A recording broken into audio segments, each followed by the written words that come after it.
Kita akan membangun posko-posko jujur, adil, untuk menjadi posko aduan masyarakat jika ada tindak kecurangan. Ini sangat serius karena kita semua tahu dan juga sadar bahwa di awal masa pencalonan pun sudah ada pihak-pihak yang berani melakukan kecurangan. Mari kita awasi bersama semua tahapan dan jalannya Pilpres agar tidak terjadi kecurangan. Ini adalah antisipatif bahwa ingin kita berantisipasi jangan sampai terjadi demikian. Kecurangan menjadi poin pengawasan penting bagi kubu Ganjar Pranowo dan Mahfud MD jelang Pilpres 2024. Posko pengaduan pun menjadi pilihan untuk menerima laporan dugaan kecurangan. Tak tanggung-tanggung, posko akan dibangun di 38 provinsi di Indonesia.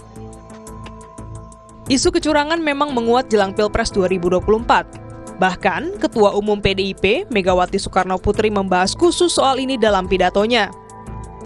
Tak hanya soal kecurangan, Megawati juga sempat menyinggung soal rekayasa hukum. Rekayasa hukum tidak boleh terjadi lagi. Hukum harus menjadi alat yang menghadirkan kebenaran. Hukum harus menjadi alat mewujudkan keadilan. Hukum harus menjadi alat mengayomi seluruh bangsa dan negara Indonesia. Pemilu yang demokratis, yang jujur, adil, langsung, umum, bebas, dan rahasia harus dijalankan tanpa ada kecuali. Rakyat jangan diintimidasi seperti dulu lagi. Jangan biarkan kecurangan pemilu yang akhir ini terlihat sudah mulai akan terjadi lagi. Gunakan hak pilihmu dengan tuntunan nurani. Sejumlah peristiwa yang terjadi jelang Pilpres 2024 memang dianggap terkait dengan kecurangan. Salah satunya putusan MK soal batasan umur calon presiden dan wakil presiden yang dianggap meloloskan putra sulung Presiden Jokowi menjadi calon wakil presiden Prabowo Subianto. Meski putusan ini berujung pada sidang etik dan pencopotan Anwar Usman dari posisi ketua MK. Terkait pelanggaran aturan, calon wakil presiden nomor urut 2, Gibran Rakabuming Raka, merespons kabar dirinya akan dilaporkan ke Bawaslu. Gibran mempersilahkan jika ada pihak-pihak yang ingin melaporkan dirinya terkait dugaan pelanggaran administrasi ke Bawaslu. Sebelumnya, Gibran dilaporkan Koalisi Masyarakat Sipil karena pencalonannya sebagai cawapres dinilai cacat secara hukum dan secara etika.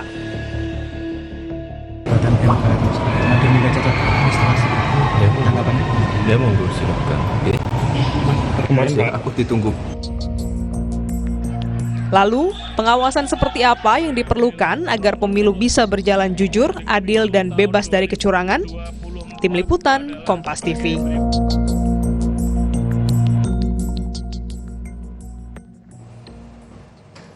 Saudara, tim pemenangan nasional Ganjar Mahfud membangun posko pengaduan kecurangan pemilu 2024 di 38 provinsi di Indonesia.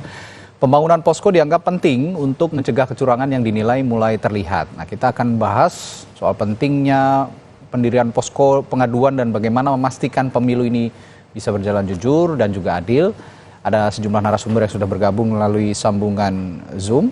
Ada anggota TPN Ganjar Mahfud, Ahmad Baidowi, lalu Wakil Ketua Komandan Hukum TKN Prabowo Gibran, Habibur Rahman, serta pengamat politik dari Universitas Paramadina Ahmad Hoirul Umam. Selamat pagi Bapak-Bapak. Selamat pagi. Oke, saya ke Mas Awi dulu. Mas Awi, jadi soal ini, soal pendirian posko ini pangkal masalahnya masih dari putusan MK atau bagaimana? Saya kira putusan MK itu kan pemicu awal. Pemicu awal, baik. Ketika kemudian ada putusan MK membuat kewaspadaan kami meningkat. Tapi kemudian di sisi lain status hukum dari pasangan calon itu tetap jalan. Itu nggak ada masalah, kita nggak jadi soal. Ke depan kita antisipasi karena kita ini di seluruh Indonesia, Pilpres kita ini di 38 provinsi itu kan tidak mudah bagi masyarakat yang ingin berpartisipasi untuk misalkan ketika ada kejanggalan dalam prosesnya, maka kemudian kita mempermudah mereka, misalkan ketika ada temuan masyarakat melihat, maka dengan adanya posko itu masyarakat lebih mudah berinteraksi dengan kami. Karena kan seringkali masyarakat awam itu kan tidak tahu mau kemana mereka harus menyampaikan. Misalkan ke Bawaslu, tetapi kan tidak semua orang memiliki kemampuan untuk itu. Nah, dengan disediakannya posko-posko pengaduan itu, kedekatan kita dengan masyarakat itu kan lebih terjaga, lebih dekat. Ya.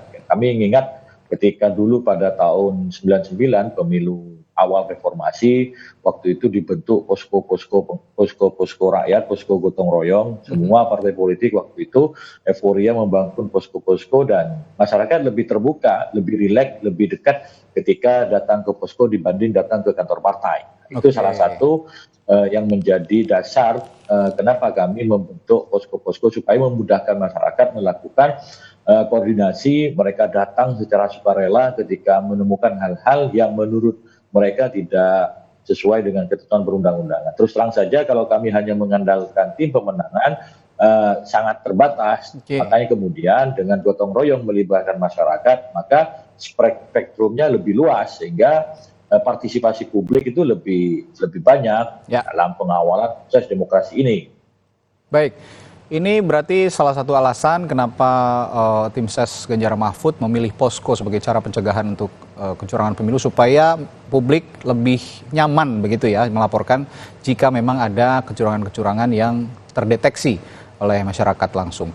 Nah, Bung Habib, Anda melihat pendirian posko ini sebagai sesuatu yang wajar atau berlebihan menurut Anda? Menurut saya wajar ya, dan pasti di semua paslon membentuk yang namanya fungsi advokasi, Direktorat Advokasi ya. Jadi kalau berangkat dari putusan MK ya, sekarang kan publik sudah bisa membaca putusan MK. Jadi sangat tidak tepat jika putusan MK dijadikan alasan ya, dijadikan dalih untuk mengantisipasi terjadinya kecurangan. Karena yang bermasalah setelah masyarakat membaca, para profesor membaca, justru putusan MK. Bagaimana mungkin MK memutus ya seorang Anwar Usman melakukan kesalahan berat, tetapi tidak ada secuil pun bukti terjadinya intervensi kekuasaan.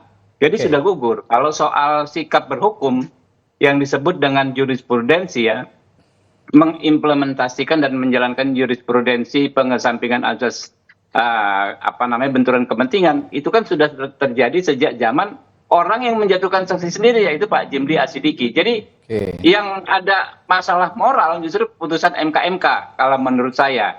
Tapi terlepas itu kalau soal potensi kecurangan ya, kita melihat kekuasaan sekarang tersebar ya, terbukti kemarin beredar yang namanya fakta integritas. Saya nggak tahu nih Kompas kenapa nggak angkat ya soal fakta integritas yang di disorong ya? Iya, yang disorong.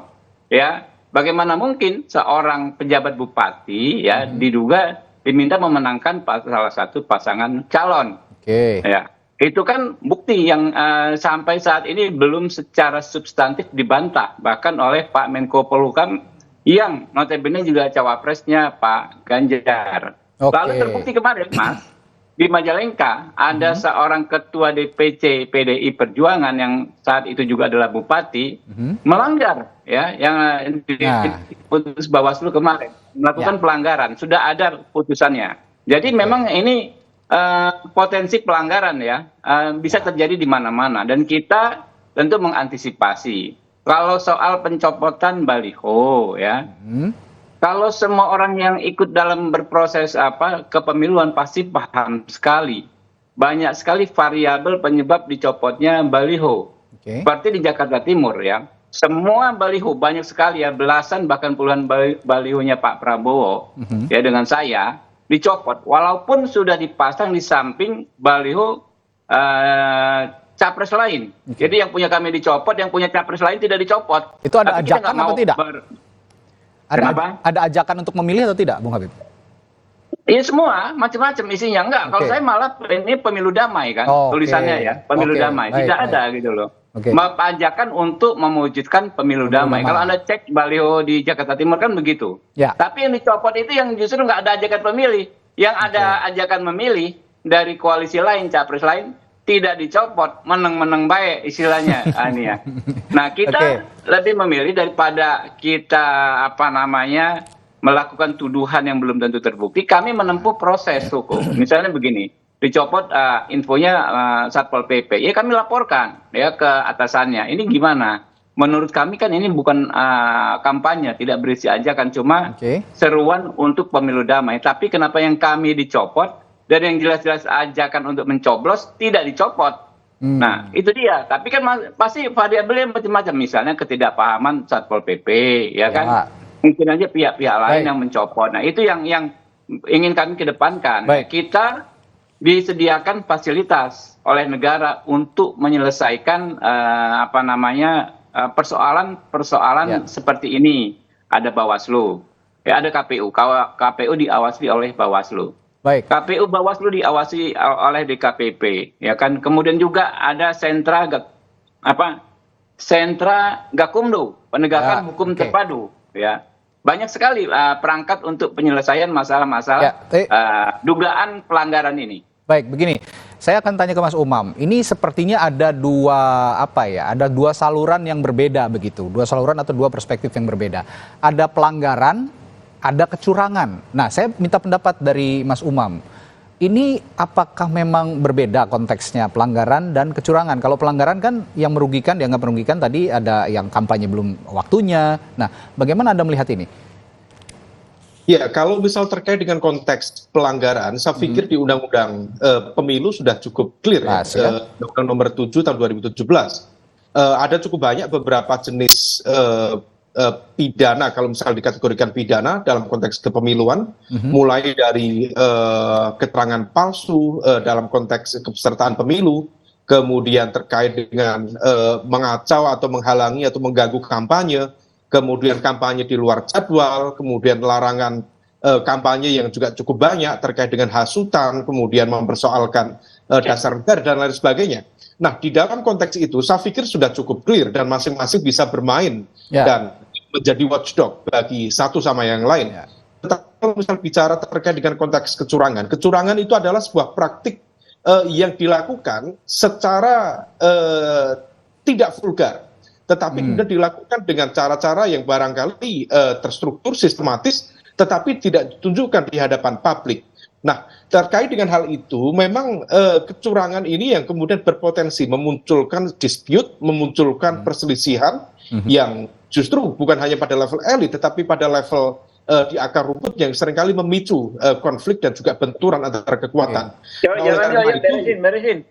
Kecurangan-kecurangan itu yang tampaknya kemudian perlu diantisipasi, mulai dari tadi terkait dengan start kampanye, kemudian yang lebih sensitif itu terkait dengan konteks mobilisasi kekuatan yang kemudian seringkali menggunakan instrumen kekuatan negara di level akar rumput, di level daerah.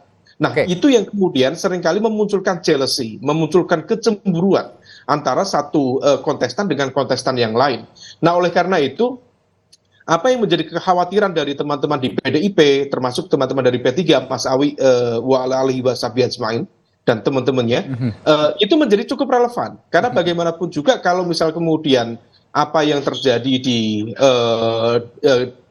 Gianyar kemarin ya, di Bali, kemudian apa yang terjadi di Sumatera Utara, kalau misal kemudian itu terjadi secara masif, tentu akan berimbas cukup signifikan terhadap misalnya kredibilitas, bahkan juga pada level elektabilitas Pak Ganjar Pranowo dan juga Pak Mahfud MD. Tetapi di saat yang sama, tentu ini bukan kemudian tudingan yang dialamatkan pada satu pihak. Maka data yang kemarin terkait dengan Kabinda ya terjadi di Sorong, tentu ini perlu dikonfirmasi seberapa valid data itu, karena kalau misal Kabinda sendiri, kepala BIN daerah, berlaku dan juga memainkan instrumen itu secara masif, secara sistematis, maka kemudian dugaan bagi terjadinya politisasi kekuasaan negara itu bukan hanya terjadi pada satu kubu saja, tetapi kemudian juga berpotensi dilakukan oleh siapapun yang punya akses terhadap kekuasaan. Nah, problemnya yang menjadi concern kita dari civil society, kekuasaan ini per hari ini terdistribusi secara merata di masing-masing kekuatan politik yang ada. Tentu dalam konteks BIN, menurut informasi spekulatif lebih dekat dengan partai tertentu. Saya tidak mungkin menyebutkan di sini. Lalu kemudian dalam konteks infrastruktur kekuatan, dalam konteks kementerian, tentu itu sudah terdistribusi berdasar pada job desk atau dalam konteks pembagian struktur kekuasaan yang ada. Nah, kalau misal kemudian itu tidak bisa diantisipasi, inilah yang kemudian menciptakan situasi yang betul-betul memanipulasi demokrasi itu sendiri. Karena bagaimanapun juga nanti yang terjadi adalah praktik kanibalisme, saling memangsa satu sama lain, tetapi menggunakan instrumen kekuasaan yang tidak pada tempatnya. Bukan hanya tidak etik secara moral berdemokrasi, tetapi juga betul-betul menabrak aturan yang seringkali itu dilakukan tidak secara terbuka, sehingga kemudian kita kategorikan itu sebagai sebuah bentuk kecurangan.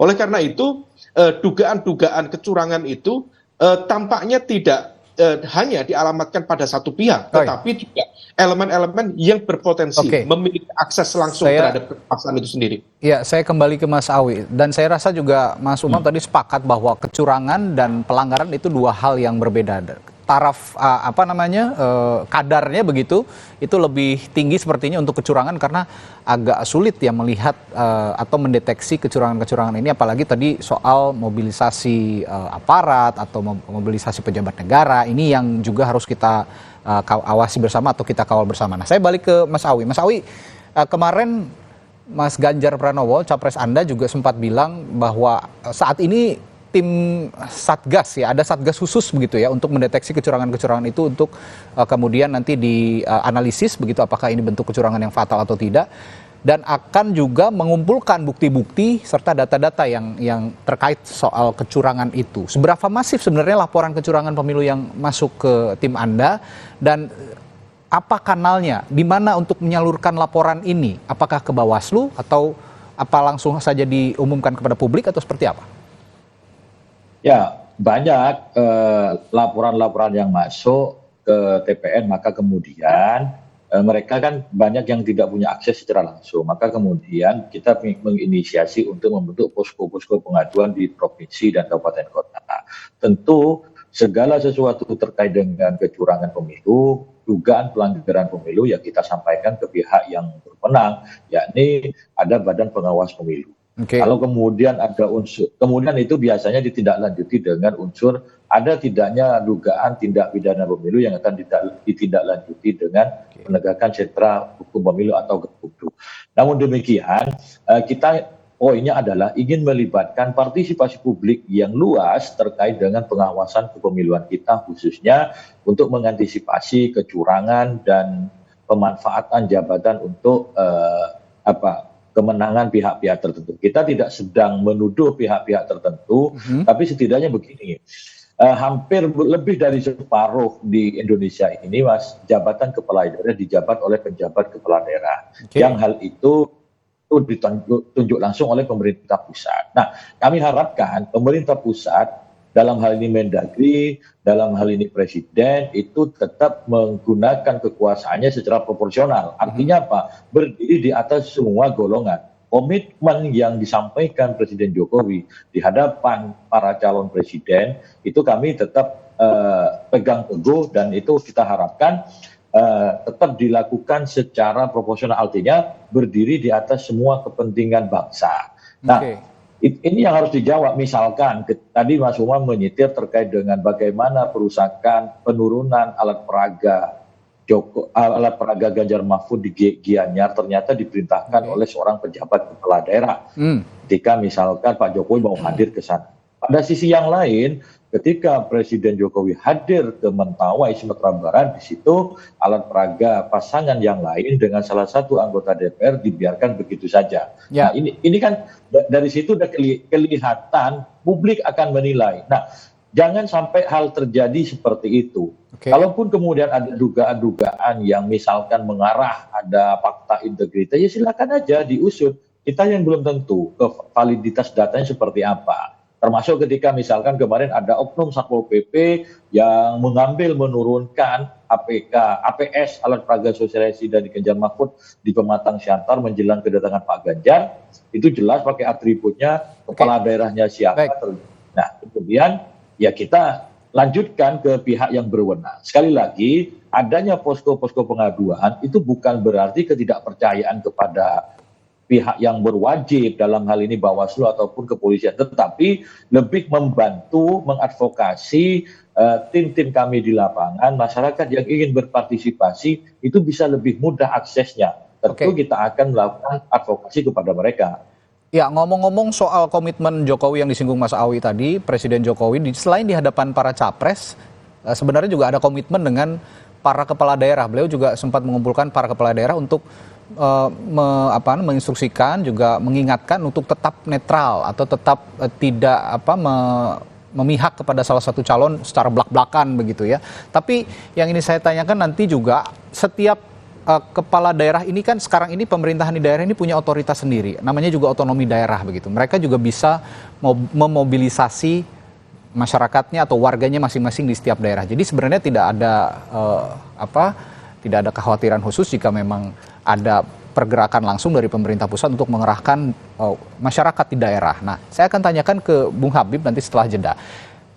Ini konteksnya pelanggaran dan juga tadi ada kecurangan. Kalau memang pelanggaran itu kan barangnya jelas, pidana begitu ya, dan ini bisa diproses. Nah, kalau kecurangan ini yang sepertinya tadi masih abu-abu. Saya akan tanya, kalau yang dikeluhkan Anda tadi soal pelanggaran, bagaimana soal kecurangan? Apa yang Anda tangkap soal indikasi kecurangan ini? Tapi jangan dijawab dulu, Bung Habib. Saya akan ke Anda nanti setelah jeda, tetaplah di Sapa Indonesia Pagi.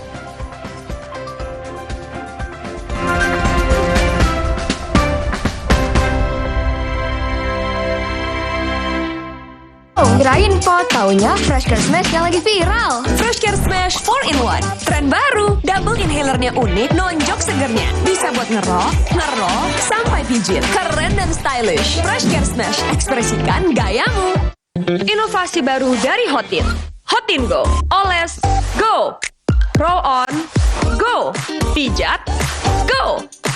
Nggak sentuh langsung, nggak bikin tangan panas.